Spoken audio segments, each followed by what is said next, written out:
Wala nang babayarang utang ang nasa 35,000 magsasaka sa Bicol Region matapos silang mabigyan ng Certificate of Condonation at Exemption mula sa National Irrigation Administration Bicol na umabot sa 2.5 billion pesos. Ayon sa NIA, ang mga farmer beneficiary na may 8 ektarya pababa ay qualified na mag-apply para sa exemption.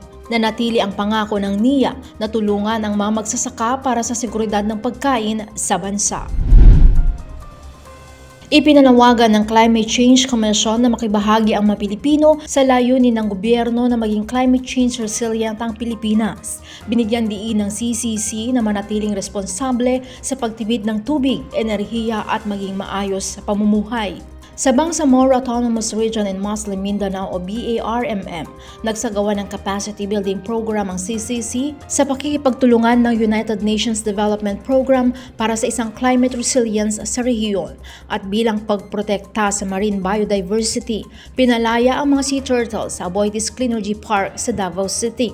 Ang mga sea turtle ay mahalaga sa karagatan para maging malusog ang mga coral reef.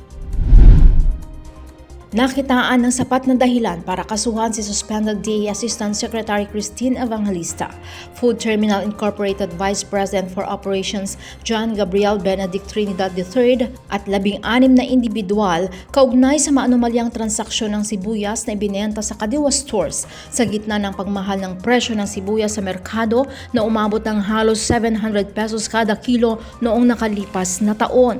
Kaugnay nito, pinag-utos ng Ombudsman ang pagsasampa ng kasong katiwalian at pagsibak kay Evangelista sa pwesto. Nanindigan naman si Evangelista na hindi siya magnanakaw. Para sa BBM Movement, Juliet Carangyan, Manila. Join BBM Movement now!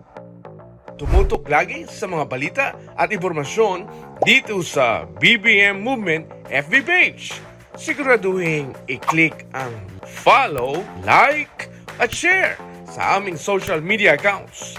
Sumali rin sa iba pang giveaways at magkaroon ng tsansang mabigyan ng brand new cellphone. At sa hinaharap, marami pa. Dahil sa BBM Movement, gusto namin pasog ka!